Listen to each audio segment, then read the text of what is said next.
ఆంజనేయ స్వామి ఆకలి ఎలా ఉంటుందో తెలుసా?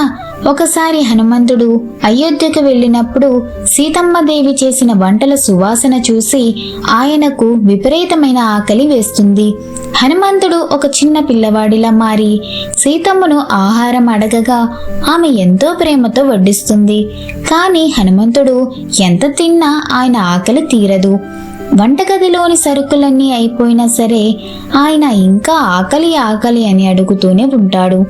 ఆందోళన చెందిన సీతమ్మదేవి శ్రీరాముణ్ణి అడగగా ఆయన ఒక ఉపాయం చెబుతాడు.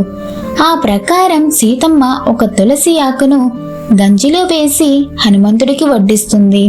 భక్తితో సమర్పించిన ఆ ఒక్క తులసి దళం తినగానే హనుమంతుడి ఆకలి పూర్తిగా తీరిపోయి ఆయన ఎంతో తృప్తి చెందుతాడు. ఈ కథ ద్వారా భగవంతుడికి మనం అర్పించేది ఎంత ఎక్కువ అనేది కాకుండా ఎంత భక్తితో సమర్పిస్తున్నామనేది ముఖ్యమని తెలుస్తుంది. హనుమంతుడు శివుడి అంశ కాబట్టి ఆయన ఆకలిని కేవలం పరమాత్మ పట్ల ఉండే భక్తి మాత్రమే తీర్చగలదు. మరి మా వీడియో కనుక మీకు నచ్చినట్లయితే ప్లీజ్ సబ్స్క్రైబ్.